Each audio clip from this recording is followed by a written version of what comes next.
మీకు తెల్ల కార్డు ఉందా? తెల్ల కార్డులో చేతులెత్తండి. తెల్ల కార్డులో రేషన్ వస్తాను. తెల్ల రేషన్ కార్డులో చేతులెత్తాలి అందరూ. దించండి. సరే సరే. మీకు అందరికీ బియ్యం వస్తున్నాయా? ఫ్రీ బియ్యం వస్తున్నాయా? బియ్యం తీసుకుంటున్నారు చేతులెత్తండి. దించండి దించండి. ఎవరిస్తున్నా బియ్యము? ఎవరిస్తున్నారు? ఎప్పటి నుంచి ఇస్తున్నాడు? ఎప్పటి నుంచి ఇస్తున్నాడు? 4 సంవత్సరాలు.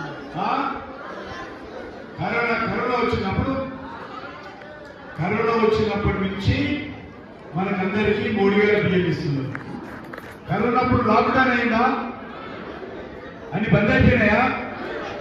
అప్పుడు అందరూ కూడా ఆకలితో ఉంటారేమో, ఎవరు ఉపవాసం ఉండొద్దని నరేంద్ర మోడీ గారు మనందరికి కూడా ఆ రోజు నుంచి ఈ యొక్క మోడీ బియ్యం 6 కేజీల బియ్యం ఇస్తున్నాడా?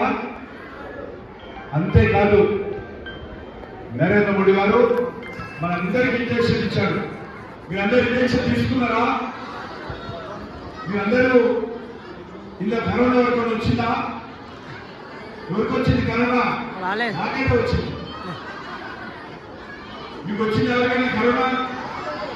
గుడ్. మీ అందరినీ కోరుతా ఉన్నాను, మన దేశానికి మళ్ళీ నరేంద్ర మోడీ గారు కావాలి. ఆయన ప్రధానమంత్రి కావాలి. అయోధ్యలో రామ మందిర నిర్మాణం చేసినటువంటి మహానుభావుడు నరేంద్ర మోడీ గారు. 500 ఏళ్ల క్రితం ఆ గుడిని కూడగొడితే నరేంద్ర మోడీ గారు ఆయన ప్రధానమంత్రి అయిన తర్వాత తిరిగి ఆయన గుడిని నిర్మాణం చేసినటువంటి గొప్ప రామభక్తుడు నరేంద్ర మోడీ గారు. సరే సరే. పేద ప్రజల సంక్షేమం కోసం, సరే, బడుగు బలైన వర్గాల సంక్షేమం కోసం అనేక కార్యక్రమాలు చేపట్టారు.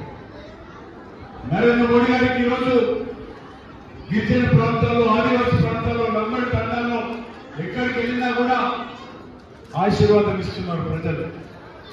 కాబట్టి నేను మీ ద్వారా గిరిజన సామాజిక వర్గాన్ని కోరుతా ఉన్నాను, రండి నరేంద్ర మోడీ గారిని ఆశీర్వదించండి, నరేంద్ర మోడీ గారిని బలపరచండి.